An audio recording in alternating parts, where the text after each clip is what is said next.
આણંદના ઉમરેઠના Bhalej police સ્ટેશનમાં સ્થાનિકોએ હોબાળો મચાવ્યો છે। ગામમાંથી પસાર થતા વાહનોને અટકાવવાની માંગ કરવામાં આવી છે। આ માંગ સાથે સ્થાનિકોએ હોબાળો કર્યો છે।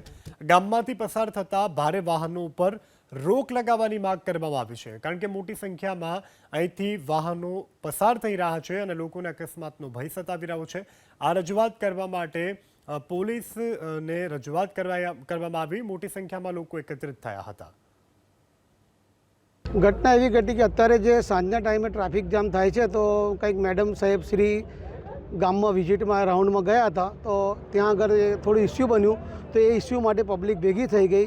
तो पब्लिक घणी भेगी थई ने बस स्टेण्ड पर आई पोलीस स्टेशन सुधी आई गई तो एमने थोड़ું समझाई बुझाई अमने काढी मूक्या। पंचालसी साहेब, डीएसपी साहेब और पीएसआई साहेब जो अमे रजूआत करी है कि भाई आ गाममां जे ट्राफिकनो इश्यू है जल्दी निराकरण लाई आले तो सारी वस्तु है। घणीवार अमे आना माटे रजूआत करेली है, लेखितमां मौखिकमां बधी वाते रजूआत करी है। गाममां ब्रिज बने छे एना माटे ज मोटो इश्यू है। गामनी अंदर अत्यारे कालनो ज बनाव छे। 9 वागे अमे बैठा था। 9 वाग्यानी अंदर अनलिमिटेड गाड़ीओनो एटलो फास्ट काफलो गयो, कोई सामे जो आवी जाए तो बी फेडल थई जाए।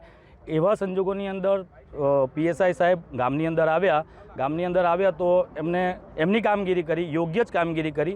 प्रजाने कहेवुं एटલું જ છે કે તમે કામગીરી વ્યવસ્થિત કરી છે તો પછી ડાયવર્ઝનનું બી કંઈ કરો। આ જે ડાયવર્ઝનની જે સાધનોના મસલા છે એ સાહેબ કોઈની દિવસ અહીંયા આગળ અનિચ્છનીય બનાવ મોટા પાયે બની શકે એવું કામ છે આગળ।